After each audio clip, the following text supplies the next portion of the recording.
और स्नेह मूर्ति लता दीदी का जन्मदिन है। आज संयोग से नवरात्रि का तीसरा दिन मां चंद्रघंटा की साधना का पर्व भी है।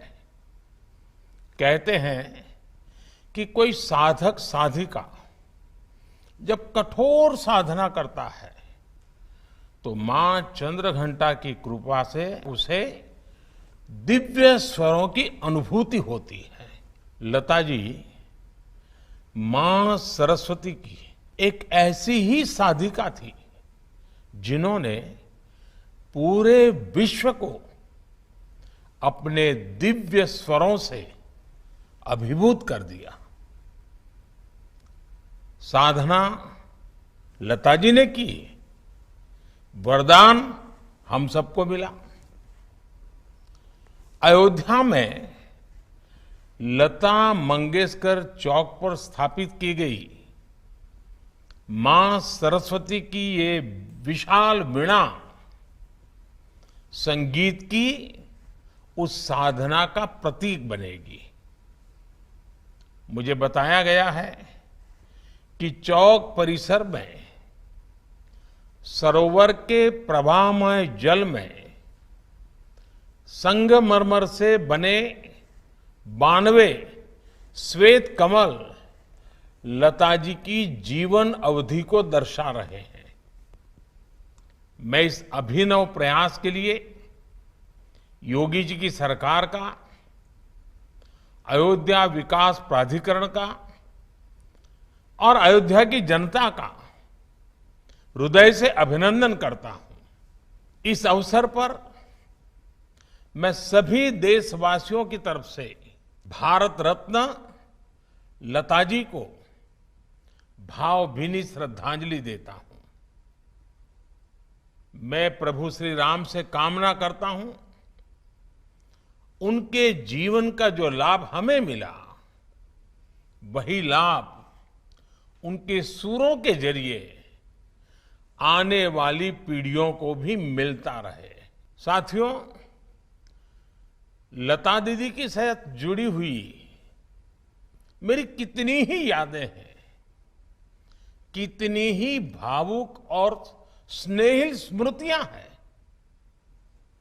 जब भी मेरी उनसे बात होती, उनकी वाणी की युग परिचित मिठास हर बार मुझे मंत्र मुग्ध कर देती थी।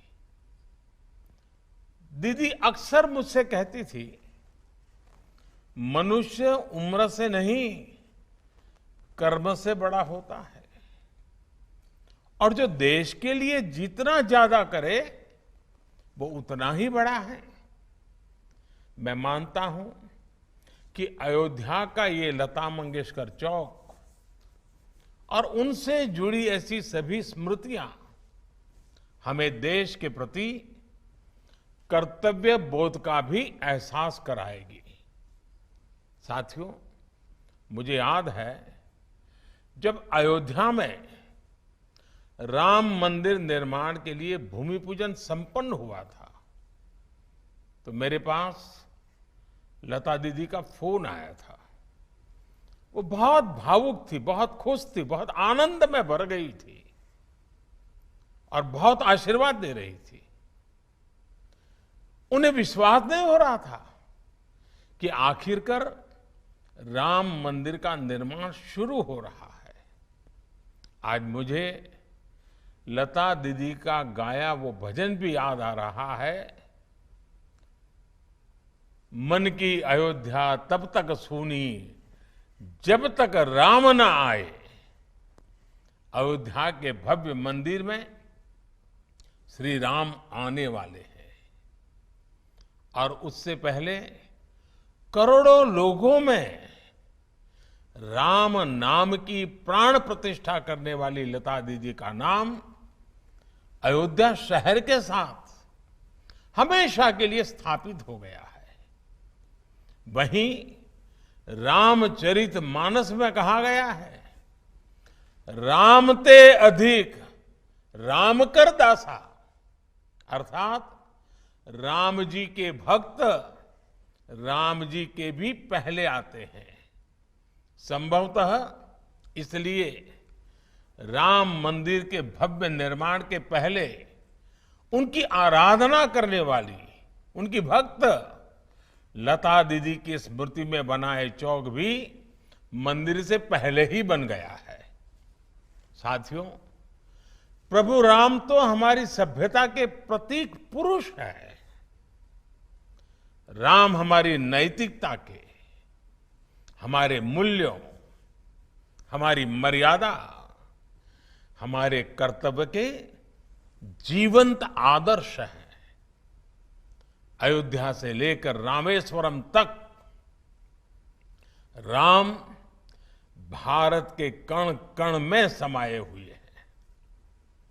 भगवान राम के आशीर्वाद से आज जिस तेज गति से भव्य राम मंदिर का निर्माण हो रहा है, उसकी तस्वीरें पूरे देश को रोमांचित कर रही है। ये अपनी विरासत पर गर्व, इसकी पुनः प्रतिष्ठा भी है और विकास का नया अध्याय भी है।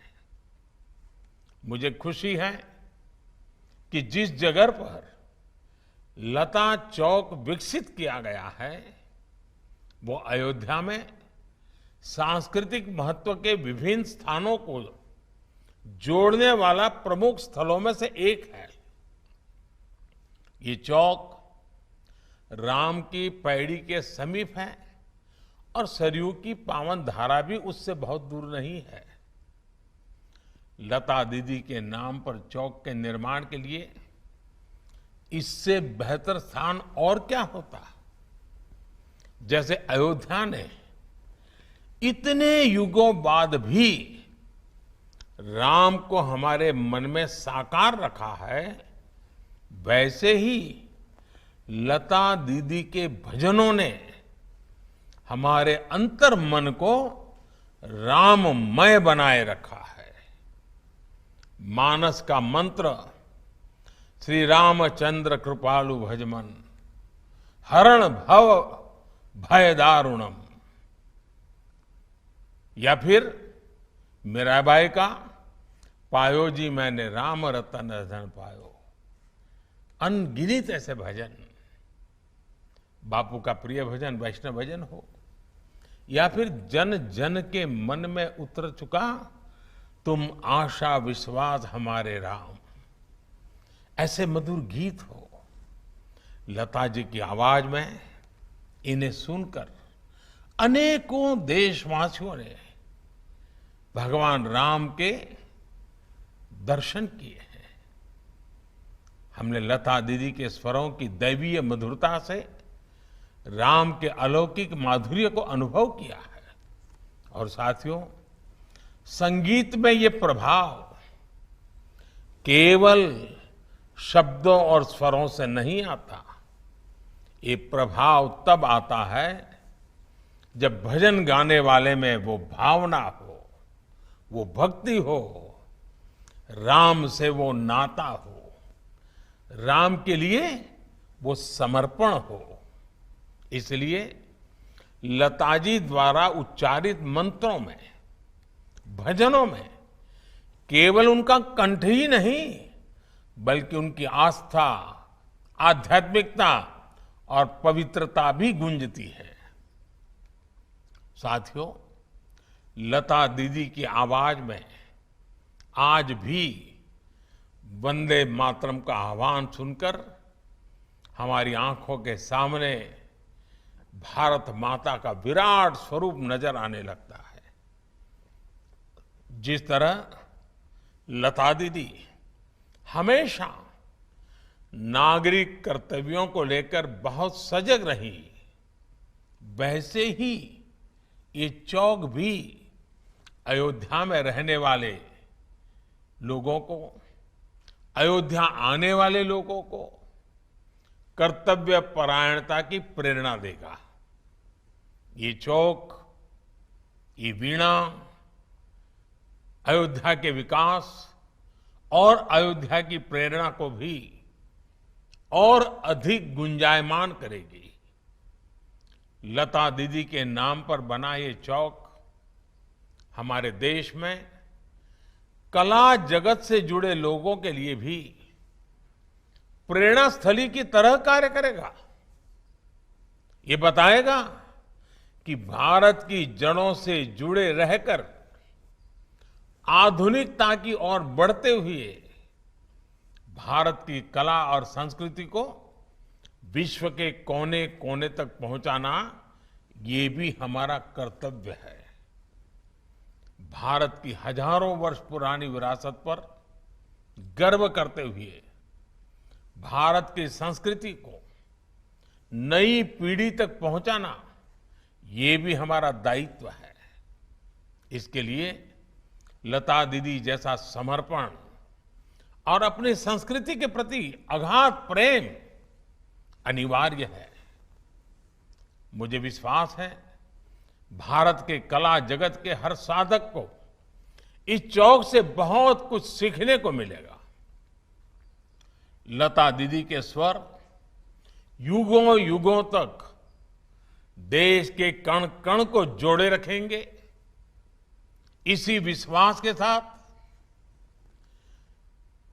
अयोध्या वासियों से भी मेरी कुछ अपेक्षाएं हैं। बहुत ही निकट भविष्य में राम मंदिर बनना है। देश के कोटि कोटि लोग अयोध्या आने वाले हैं। आप कल्पना कर सकते हैं अयोध्या वासियों ने अयोध्या को कितना भव्य बनाना होगा, कितना सुंदर बनाना होगा, कितना स्वच्छ बनाना होगा। और इसकी तैयारी आज से ही करनी चाहिए। और ये काम अयोध्या के हर नागरिक को करना है, हर अयोध्या वासी को करना है। तभी जाकर के अयोध्या की आन बान शान, जब कोई भी यात्री आएगा तो राम मंदिर की श्रद्धा के साथ साथ अयोध्या की व्यवस्थाओं को, अयोध्या की भव्यता को, अयोध्या की मेहमान नवाजी को अनुभव करके जाएगा। मेरे अयोध्या के भाइयों बहनों, तैयारियां अभी से शुरू कर दीजिए। और लता दीदी का जन्मदिन हमेशा हमेशा के लिए प्रेरणा देता रहे। चलिए, बहुत सी बातें हो चुकी। आप सबको बहुत बहुत शुभकामनाएं। धन्यवाद।